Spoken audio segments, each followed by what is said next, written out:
Hey fellow photographers, Manny Pedroso from Manny's Photography. I'm out here in the beautiful hills in San Bernardino County at El Dorado Park. It's a hiking park. There's no playgrounds or anything like that. It's just a great nature park to walk around and hike in and take pictures and get exercise. I came out here to do the sunset tonight. It's been raining all day here and it's quit, and this is really great weather for getting good sunsets as long as the clouds break up a little bit, because and you don't have that full cloud cover. Otherwise the sun just goes down and it disappears and you don't see it.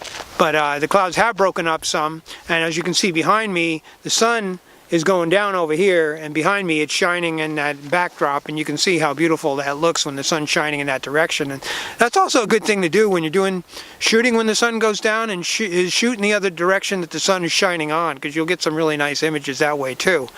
What I'm going to do today is I usually would come out here to do a sunset and I pull out my wide angle lens, and that's the only lens I use. Today I'm going to talk about using different focal lengths to do landscape type photography, like sunsets and different types of landscape. I've started experimenting with that a few weeks ago and I'm really enjoying it. I'm starting out, when I start shooting the sunset, with shooting with an 85mm lens, and then I'm going to go down to a 40mm lens, and then I'm going to break out my wide angle lens, which is a 10 to 18mm Sony lens, and I'm going to shoot with that as well, and try to give you all the different perspectives that you get from shooting with these different focal lengths. Because I've heard people use the expression that if you're using a prime lens, you just zoom with your feet. Well, prime lenses are good for getting you to move, but that idea of zooming with your feet and pulling back is not correct, because different focal lengths give you different perspectives. The longer the lens, the more compressed the image is and the different the image looks. So that idea that you can zoom with your feet is not true, and it doesn't work as far as photography is concerned. It's not true science. Let me see, I got a couple things I wrote down I want to talk to you about. Yeah, and talk about settings. I usually shoot at about f8 when I'm shooting sunsets, f8, f9, around there. I usually try to keep my ISO as low as possible. I shoot in aperture mode, so I let my shutter speed be dictated by my aperture and by the camera.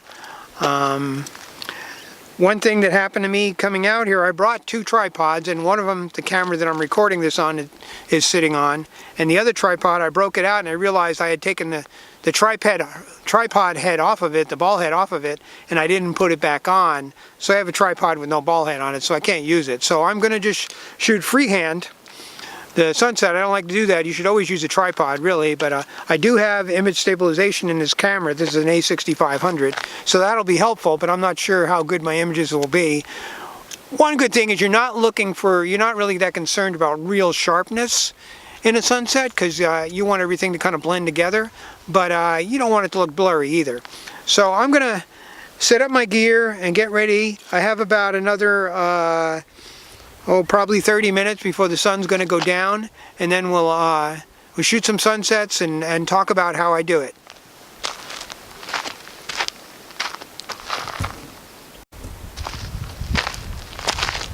So one cool thing to do is to shoot when you're out here getting ready to shoot a sunset. Well, the sun's not down yet, but look at the way that looks behind me, the way the sun's shining on that background. And so good thing to do is turn around and shoot in the direction that the sun is shining on. You can get some really gorgeous images. So I'm going to go ahead and take a shot and see what I get. And this is with my 85mm lens. Looks pretty nice. So, yeah, see? Yeah, that's what I got. Pretty nice, huh?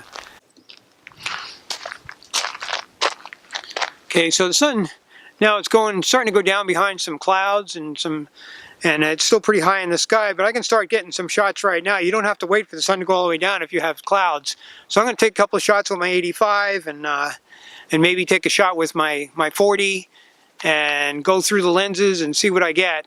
I'm going to turn the camera towards the sunset, and once I do that, you're just going to see me in shadow, because that's what happens. The camera is going to be focusing on, it's going to be exposing for the greatest, it's on,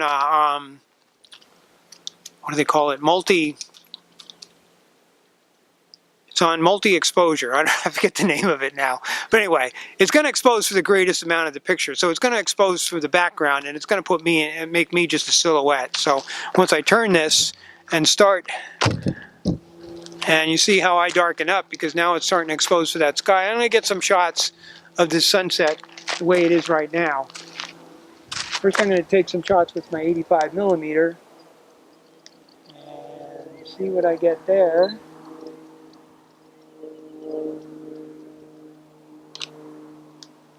And yeah, move it over a little bit. Okay. Now I'm going to switch over to my 40. Whenever you're changing your lens out in the field, which most of the time isn't a great idea, but if you're doing it, make sure you turn your camera off, because when that electronics are on, it tends to suck the dust into your sensor. Now I'm going to shoot with my Sigma 40mm.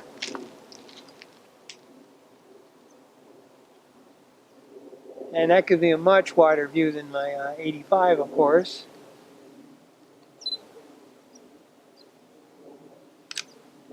I'm still shooting at 100 ISO because I've still got plenty of light out there. Now I'm going to switch over to my super wide angle lens and shoot at 10mm. I didn't turn my camera off like I just told you to do. Everything's shooting at f8. And I have to admit, this is a much more dramatic shot than those other two were. So I'm going to switch back to my 85.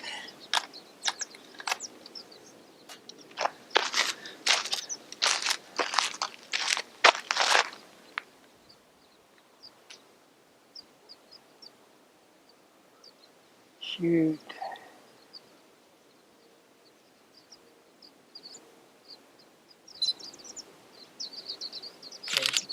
Compression you get on the 85 is amazing.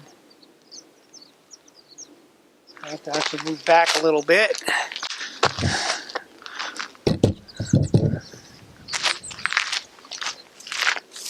want to get the shot I want to get.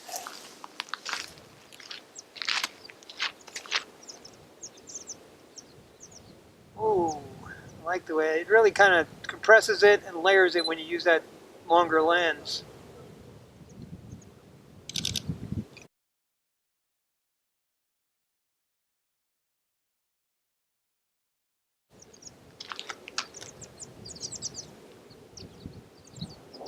Oh, I think that's going to be pretty amazing. This is 30mm on this A6500. It gives me a field of view of 45mm, which is a great focal length. So I'm going to get a couple of shots of this area here. Ooh, that's beautiful right there. Very gorgeous. So I got about another 15 or 20 minutes before the sun goes down. I'm sure some of this footage I'm going to end up editing out, because this is turning into a pretty long video, and they say people on YouTube, I do it myself, you know, we'll only watch for so long and then we move on to something else.